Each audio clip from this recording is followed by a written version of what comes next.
জাতীয় নাগরিক পার্টির পক্ষ থেকে সকলকে মোবারকবাদ জানিয়ে আজ কথা শেষ করছি। আসসালামু আলাইকুম ওয়া রাহমাতুল্লাহ। আলহামদুলিল্লাহ। গোলাম কবির, জনাব মোহাম্মদ গোলাম কবির, জেলা সাংগঠনিক জাতীয় জেলা সংগঠক জাতীয় নাগরিক পার্টি। আসসালামু আলাইকুম রহমতুল্লাহ।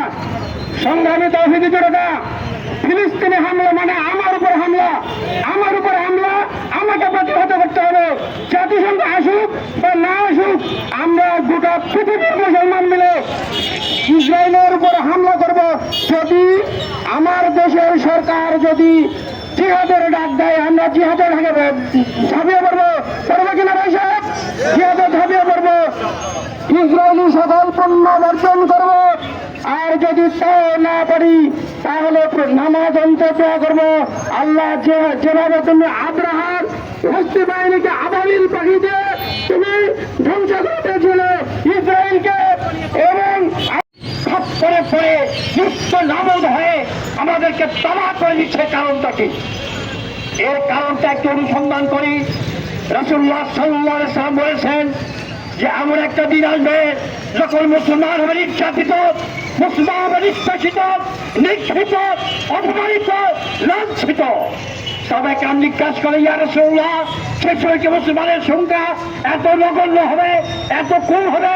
বলে না, পৃথিবী এক প্রান্ত থেকে অপর প্রান্ত পর্যন্ত, সাগরের সুদ দেওয়ার এক প্রান্ত থেকে আরেক প্রান্ত পর্যন্ত হয়ে যায়, এত পরিমাণ মুসলমান হবে। তার কারণটা হচ্ছে সব তাদের থাকবে, কিন্তু ইমান তাদের থাকবে দুর্বল। কি থাকবে? ইমান থাকবে দুর্বল। আল্লাহ রাব্বুল আলামিন গম্ভীরভাবে ঘোষণা করেছেন, আম হাসিবতুম আন তাদখুলুল জান্নাহ, তোমরা কি মনে করছো এমনি এমনি জান্নাতে চলে যাবে? কে আমার জন্য জিহাদ করলো আর কে জিহাদ করলো না, এই পরীক্ষাটাও কি আমি দিব না? বন্ধুগণ, আজকে ফিলিস্তিনি মুসলমান মুসলমানের অন্তরে বহন করতে হবে। কোন ফাঁকা বাহক দিয়ে, বিক্ষোভ দিয়ে, মিছিল দিয়ে, জাতিসংঘের কাছে দাবি করে কোনো কিছু হবে না। হতে হবে মুসলমানের ইমান আমলকে প্রযুক্ত চালিয়ে দিতে হবে। ইমানের আগুন দিয়ে অন্তরকে জ্বালিয়ে দিতে হবে।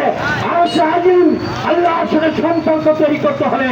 আল্লাহর কাছে কুদরতের পায়ের কাছে জিহাদের তামান্না নিয়ে এই গোটা বিশ্বের মুসলমান যদি ঐক্য হয়ে যায়, বাংলাদেশের মুসলমান যদি ঐক্য হয়ে যায়, পাকিস্তানের মুসলমান ঐক্য হয়ে যায়, কান্ট্রির মুসলমান ঐক্য হয়ে যায়, ঐক্যবদ্ধ প্রচেষ্টায় ইহাও সব সমুদ্রে 13 নদী পার করে এদেরকে প্রমাণ করে দেওয়া সম্ভব হলো।